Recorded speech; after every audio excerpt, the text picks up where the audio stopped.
जज्बाते Shayari with RJ पिया। इस show में करते हैं हम बातें उन जज्बातों की जो अक्सर हम कह के बयान नहीं कर पाते, लेकिन किसी डायरी के पन्ने पर उसको ज़रूर लिख लेते हैं, चाहे वो किसी कविता के रूप में हो या किसी शायरी के रूप में। और आज मेरे इस एपिसोड में मेरे साथ एक बहुत बहुत बहुत ही स्पेशल गेस्ट हैं जो कि राइटर हैं, स्टोरी टेलर हैं और बाय प्रोफेशन वो टीचिंग में हैं।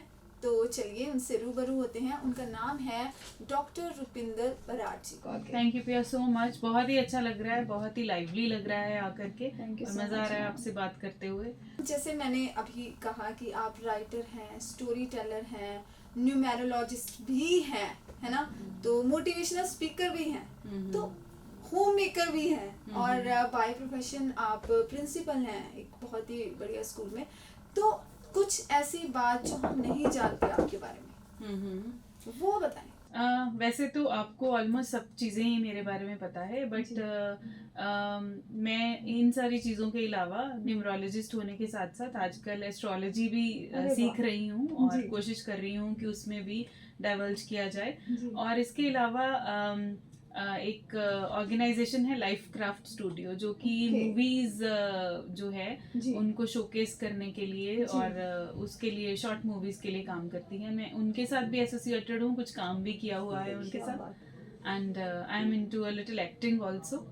ओके, मतलब कुछ है जो मैम ने छोड़ा है। क्रिएटिव फील्ड्स के साथ जुड़े रहने का जो एक्सपीरियंस है वो तो है ही है थोड़ा सा। और जो एक और इंटरेस्टिंग बात है कि जो मेरी पीएचडी है वो क्रिएटिव ड्रामा में है। क्या बात है? और creative drama into the field of economics. So basically that is a very new thing जो कि हमारे नॉर्थ इंडिया में किसी ने नहीं किया था। सो इकोनॉमिक्स के फील्ड को कैसे अपने इकोनॉमिक्स के सब्जेक्ट को क्रिएटिव ड्रामा से टीच कर सकते हैं, बिकॉज मेरा इंटरेस्ट जो था क्रिएटिव फील्ड्स में था, so I connected both of them. बहुत ही कमाल की बात है कि मुझे तो जब मैं I was in my college तो मेरे को ऐसा लगता था कि इकोनॉमिक्स मुझे नहीं पढ़ना है। तो मतलब जिस तरह से आप बता रहे हो कि क्रिएटिव वे में इकोनॉमिक्स को रिप्रेजेंट करना, दैट्स अ ग्रेट थिंग, है ना।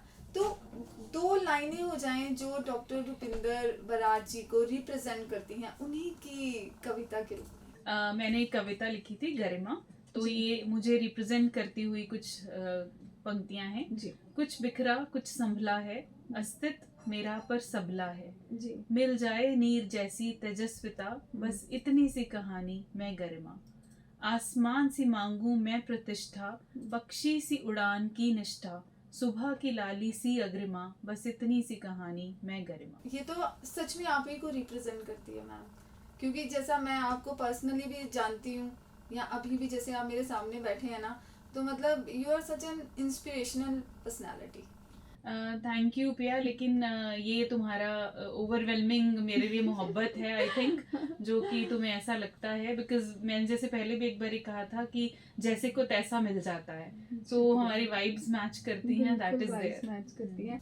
तो मैम मैं ये आपसे जानना चाहती हूँ कि आपकी पोइट्री की जो जर्नी है वो कैसे स्टार्ट हुई, कब स्टार्ट हुई? मुझे लिखने का शौक स्कूल से था, so I used to write in a diary. लेकिन मुझे कि मैं इसको बाहर लेके आऊँ, I was in 7th class when there was a competition. तो उस कंपटीशन में मैंने स्कूल की तरफ से पार्टिसिपेट किया और वहाँ पर हमें 2 लाइनर्स दिए गए, जलती बहुएं करे पुकार, बंद करो ये अत्याचार। तो उसको हमें एज अ पोम आगे बढ़ाना था और आगे लिखना था। I got prize there in that competition. और वहाँ पर एक हिंदी के बहुत अच्छे कवि थे जो हमारे सिटी से ही थे, तो he was the chief guest. तो उन्होंने बुला करके मुझे बोला कि भी आप बेटा लिखो, आप बहुत अच्छी आपने कविता लिखी है। जो मैंने वो काफ़ी जोश वाली कविता, वीर रस वाली कविता मैंने उसको बना दिया था। तो उन्होंने फिर कहा कि आप आगे से लिखना शुरू करो। तो फिर मैंने उसको ज़्यादा अच्छे से लिखना शुरू किया, पेन डाउन करना शुरू किया अपने इमोशंस को।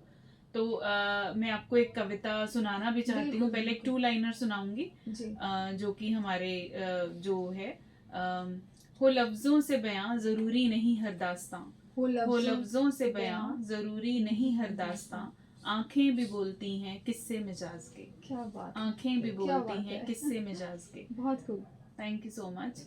और इसी के साथ एक और छोटी सी कविता मैं आपको सुना देती हूँ। भीगी भीगी सी राहों में भीगा भीगा सा मेरा मन, टिप टिप बरसती बूंदों में गीला गीला सा हर सपन, कतरा कतरा बहते आंसू, कतरा कतरा बहती मैं, बहते हुए इस पानी में ठहरा ठहरा सा जीवन। ओस की बूंदों में छुपा आंखों का ये दर्पण, छम छम अखियां घायल सी, झरझर नीर करे अर्पण।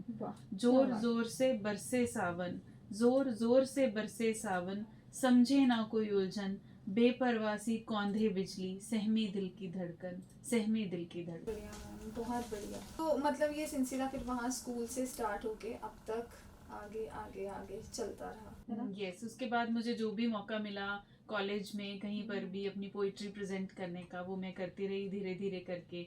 लोग जुड़ते गए। I started my journey from open mics only, और फिर धीरे धीरे करके लोग जुड़ते रहे, और ऐसे करते करते एक क्षितिज पोइट्री ऑर्गेनाइजेशन है, उनके साथ जुड़ने का मौका मिला। तो उन्होंने मुझे अपना स्टेट डायरेक्टर बना दिया ट्राई सिटी पंजाब को हैंडल करने के लिए। तो अब उनका थोड़ा बहुत काम साथ में लग के वी कीप ऑन डूइंग। लिखना, मोटिवेशनल स्पीकर भी हैं आप, स्कूल में टीच भी करते हैं, घर में भी आप काम करते हैं, तो किस तरह से चीज़ों को मैनेज करते हैं? इसके लिए ना थोड़ा सा ऑर्गेनाइजेशन आपको करनी पड़ती है एडवांस में। जैसे मान लो कहीं पर आपको, जैसे अभी मुझे Chandigarh university, sorry this Chandigarh university है ना, हाँ, लांडरा की तरफ, इन लोगों ने बुलाया था, और बीएड कॉलेज में सेक्टर 20 में बुलाया था। सो वो अलग अलग डेज हो जाते हैं, जैसे कहीं आपको जाना है तो उस टाइम में आप अपना एक टाइम फ्रेम बना करके कि मैंने उस दिन ये करना है, तो अपना बाकी काम पहले या आगे पोस्टपोन करने हैं। और उसी तरह से पोइट्री है, पोइट्री तो ख्याल है, वो कभी भी आ सकता है। सो पोइट्री नॉर्मली मैं क्या करती हूँ कि अपनी जब गाड़ी ड्राइव करती हूँ तो रिकॉर्डर ऑन करके रखती हूँ अपनी। तो आई कीप ऑन रिकॉर्डिंग, जो भी ख्याल आता रहता है I keep on recording on that, और उसको बाद में पेन डाउन कर लेती हूँ। और जहाँ तक न्यूमरोलॉजी की बात है, तो न्यूमरोलॉजी जो है वो सैटरडे संडे वीकेंड्स पे टाइम निकाल के उसको रीडिंग का। लेकिन हाँ, अगर कोई किसी को न्यूमरोलॉजी की गाइडेंस चाहिए या कुछ चाहिए तो उनको फोन पे टेलीफोनिकली अपॉइंटमेंट दे करके उनसे बात करें। So what I do is I always try to make a to do list. तो वो मेरे लिए बहुत इंपॉर्टेंट है। मेरे घर में एक जगह बनाई है जहाँ मेरी टू डू लिस्ट बनी रहती है। तो वो टू डू लिस्ट में 3 कॉलम्स मैंने बनाए हुए हैं। एक top priority to do list है, जिसे मुझे आज ही करना है या कल तक करना है मैक्सिमम। एक ऐसी लिस्ट है जिसे मुझे 1 महीने में खत्म करना है, और एक ऐसी लिस्ट है जिसे मुझे 1 हफ्ते में खत्म करना है। So I have those 3 columns on my list, और उसको मैं टिक करती रहती हूँ कि ये काम हो गया, और ये काम अभी अगले हफ्ते तक जा सकता है, ये काम महीने तक जा सकता है। मुझे ऐसा लगता है कि इस सब में एक जो मेन चीज है आपकी लाइफ में वो है डिसिप्लिन। बताऊँ, मैं टीवी भी देखती हूँ आराम से। ऐसा नहीं है कि मैं वो नहीं, एंटरटेनमेंट क्वोशेंट मेरा 0 है, ऐसा नहीं है। मुझे जो प्रोग्राम्स टीवी पे अच्छे लगते हैं, और ओटीटी पे स्पेशली, क्योंकि उसको अपने टाइम के हिसाब से हम मैनेज कर सकते हैं। सो I watch TV also.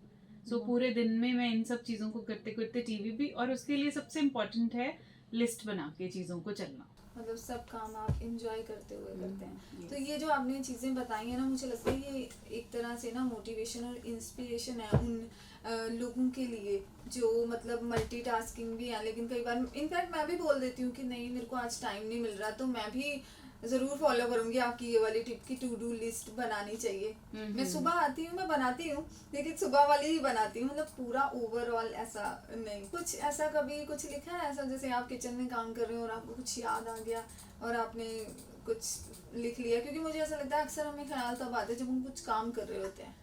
Yes, हाँ, मैंने एक बारी ऐसे ही घर में घूमते घूमते एक मेरी कविता है माँ की पुरानी तस्वीर। तो किचन से ही बाहर आई थी, तो सामने घर में कुछ फोटोज लगी हुई थी, तो उसमें एक मेरे मम्मा की फोटो थी। जो कविता मैंने सुनानी है आपको, उसका नाम है माँ की पुरानी तस्वीर। एक बार मैंने अपनी मदर की एक पुरानी तस्वीर जिसमें वो बहुत यंग थी वो देखी, तो उसके बाद मेरे मन में ये ख्याल आया। तो कविता कुछ ऐसे है। क्यों तेरे माथे की बिंदिया तस्वीर सी नहीं दमकती, क्यों तेरी ममताई आंखें इस जैसी नहीं चमकती, क्यों तेरी जुल्फों की उलझन ऐसे नहीं संवरती, क्यों तेरे गहनों की खनक सुनते भी नहीं सुनती, क्यों तेरी बेबाक हंसी आज कुछ डरती है, तस्वीर तेरी ये मुझसे माँ कितने सवाल करती है, तस्वीर तेरी ये मुझसे माँ कितने सवाल करती है, क्यों तेरे चेहरे पे उलझन गहरी गहरी लगती है, क्यों तेरी आंखों की रौनक फीकी फीकी लगती है, क्यों तेरी सूरत ये आज सालों का दर्द बयां करती है, तस्वीर तेरी ये मुझसे माँ कितने सवाल करती है। क्या बात है। तस्वीर तेरी को जब तुझसे मिलाया, दौड़ के तुझको गले लगाया, माँ मेरी मुझे समझ में आया, खुद को कितना खोया तूने, हमको तूने जब से पाया। बहुत प्यारी कविता लिखी है आपने, बहुत थैंक यू सो प्यारी। मच। माँ एक ऐसा वो है ना कि रिश्ता है जिसके बारे में जितना भी लिखा जाए वो कम है। भी उसको बयान कर दिया एक जैसा रियलिटी जो होती है। तो वैसे तो अभी मन कर रहा है कि आपसे बहुत सारी कविताएं और भी सुने, है ना, लेकिन शो को ख़त्म करने का वक्त हो चला है। और बहुत बहुत बहुत शुक्रिया आपका मेरे शो में आने के लिए। मैं वादा करती हूँ कि फिर हम एक और शो में ज़रूर मिलेंगे, ठीक है। उसमें हम बातें करेंगे आपकी नंबर्स के बारे में। करने का वक्त हो चला है, तो अगले हफ्ते फिर मिलूंगी आपसे एक और नए गेस्ट के साथ। तब तक सुनते रहिए 107.8 FM देश भगत रेडियो, आपकी आवाज़।